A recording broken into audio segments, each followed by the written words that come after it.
Hi everyone, I hope you're doing well. Today I will be reviewing La Fille de Berlin by Serge Lutens. This was a blind buy for me and I had featured this in my rose collection video as well. So if you're interested, please keep watching.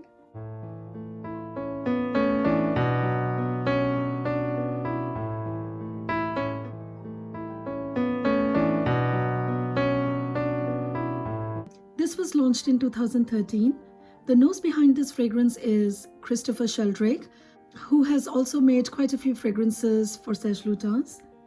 The top notes of this fragrance are rose, geranium, middle note is palmarosa, base notes are patchouli, moss and honey.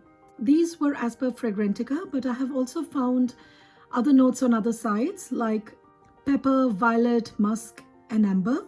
The opening is quite sweet, intense, peppery, a little bit boozy from the alcohol, but that disappears quickly and I get a lot of sweetness from the rose. And after that, it smells like a rose incense stick. It's pretty intense, dark, strong, dense, like you've got your nose into a deep red bouquet of roses. Not a pink rose fragrance. It's a very velvety, very sweet rose. Also a bit incensey. It smells a bit smoky and dusty to me as well. Like you're smelling roses from a rose bush, you'd get that smell of earth along with some dust and cobwebs on the bush. That's how it smells to me. So it's very realistic and it's not bad. Like when I say dust and cobwebs, it's not bad at all. It's just very realistic. After about 30 minutes, I get bitterness and sourness, especially on the skin, if I put my nose to my wrist. I have smelled rose fragrances that are one or the other. Either they are sour or they are dark and bitter, but this one is a bit of both. Honestly, I would have preferred it without the sourness. It's almost like the Solino's rose perfume that does not work on me. It has that same really repulsive smell, except that in this one, it's about 100th or 1000th of what I get in that one. So I have really no problems wearing it. It's quite bearable. And also that's only when I smell my wrist.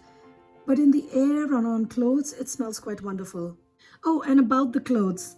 The liquid, although beautifully colored, does leave a red stain on clothes. So be careful with the light clothes.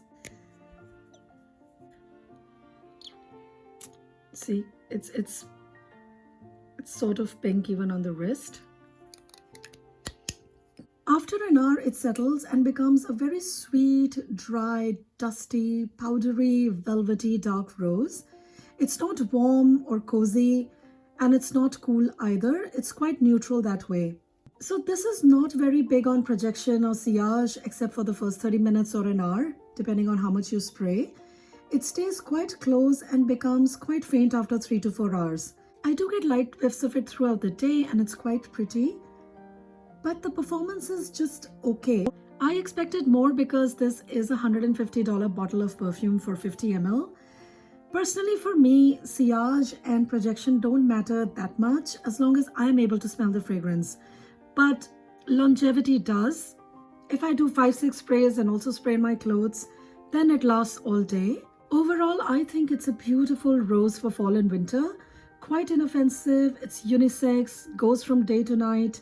It's very well done. It's quite modern, smells luxurious, sophisticated, natural, pretty linear fragrance, but very beautiful. It has just the right amount of sweetness. It's not cloying. It will please a gourmand lover and those who don't like overly sweet fragrances alike. Although I don't wish it were any stronger than it is because it might get too overpowering or too sweet for me, but I do wish it lasted longer. If you love roses and want to collect all the rose fragrances out there, then probably you already have it or you should go and get it. It's not for somebody who likes a light citrusy rose or a more green fresh rose. Personally, for me, this is not a blind buy fail by any means, but it's not that I'm ecstatic about it either. It is a beautiful fragrance. I have it, I'll wear it, I don't regret buying it, but I'm still wondering if I had smelled this before, would I have still bought it? And I still don't have an answer to that, guys, to be very honest, because to me, this is a very serious rose. It's pretty much a soliflor, and to me, that is a bit challenging because I get bored by the end of the day. Does that happen to you too? Comment below if you like soliflores or if you prefer complex fragrances. And maybe it's still a bit too warm here and that's why I'm feeling this way. I'd probably appreciate it more on a cold grey winter day. What do you think, guys? Have you tried this fragrance? Do let me know in the comments below what you think of this fragrance. Is it a must-have for a rose lover? Is it the only rose fragrance that you would recommend? I don't know. I don't think so. If you are a minimalistic perfume lover and you want to have only very selected perfumes, and if there was only one rose fragrance that you could have, I wouldn't recommend this one for that, because this is more of a cold weather fragrance. So I would suggest something more versatile, like maybe a la Rose from Maison Francis Kurkdjian. That said, I'm happy this is in my collection because I don't have anything like it. I get to experience a beautiful velvety rose. It is a simple but a beautiful and gorgeous, gorgeous fragrance. So that was it, guys. I hope you enjoyed my review. Please give this video a thumbs up if you liked it and subscribe to my channel for more videos like these. Thank you so much for watching. I will see you in my next video. Bye-bye.